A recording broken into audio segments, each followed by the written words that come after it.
Disse Eliseu a Naamã, começou a sua viagem de volta para casa. Versículo 20. Mas, porém, entretanto, mas Geazi, o criado de Eliseu, pensou: o meu senhor, o profeta, não devia deixar ir embora este homem tão importante, depois de curá-lo sem receber qualquer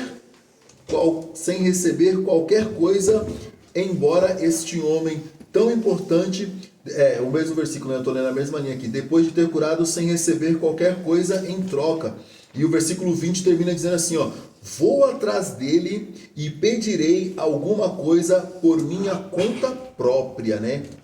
Ou seja, aqui, né, quem não conhece, é uma história bastante grande, né? Eu resumi aqui dois versículos apenas, né? A história de Naamã, né, invade uma cidade, de lá vem uma jovem, né, se torna escrava da esposa dele. Essa jovem comenta com a serva dela, com a senhora dela, dizendo: olha, se o meu senhor conhecesse o profeta que existe lá na minha terra, com certeza ele ficaria curado. Essa história chega até o rei, né, fazendo um resumo para quem nunca ouviu falar de Naamã. E esse homem chega, né, até onde fica ali o profeta, e o profeta manda o criado dele, né, no caso a gente acabou de falar aqui do Eliseu, né, e do Geazi. E esse homem fica furioso, né? O Naamã fica furioso porque ele fala: poxa, eu achei que esse homem ia sair aqui, ia falar com Deus dele, ia colocar a mão dele sobre a minha cabeça, ia mandar que essa enfermidade saísse, né? Isso mostra novamente a nossa altivez, a nossa jactância, né? A nossa autossuficiência de achar que Deus vai fazer de um jeito, só que é o mesmo Deus, mas ele pode fazer de forma diferente. Com Moisés abriu o mar vermelho com um cajado, né? Já com o sucessor não foi do mesmo jeito. Os homens tiveram que entrar com a arca no ombro, tiveram que molhar os pés. Ou seja, foi o mesmo Deus que abriu o mar vermelho e que parou o Jordão. Mas a forma com que aquilo aconteceu foi diferente. Então, o Naamã fica revoltado, né? E graças a Deus é bom a gente ter a pessoa certa do nosso lado. Porque quando o Naamã fala assim: esse cara tá de brincadeira. Eu saí da minha terra, eu um homem importante, com presente, com carta do rei, para ele não vir aqui nem olhar na minha cara, eu vou embora. Só que ele tinha a pessoa certa do lado dele. Sabe aquelas pessoas que às vezes é um novo convertido, tem aquela fé que você já teve, um primeiro amor. E ele fala assim, hoje em dia, né, se fosse o caso dos pastores aqui: pastor, mas se Deus pedisse para você fazer um sacrifício muito mais difícil, você não ia lá? 15 dias de monte direto, com sol, com chuva, seja lá o que for, você não ia se esforçar ao máximo?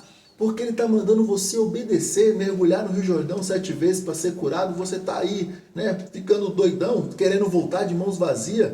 E aí ele pensa... Né, isso já mostra uma lição para mim e para você, né, não achar que porque a gente já tem um tempo na caminhada com o Senhor, a gente não tem algo para aprender com quem está chegando, não é verdade? Porque o nosso Deus, ele dá espírito de ancião para menino, né, como diz a palavra do Senhor.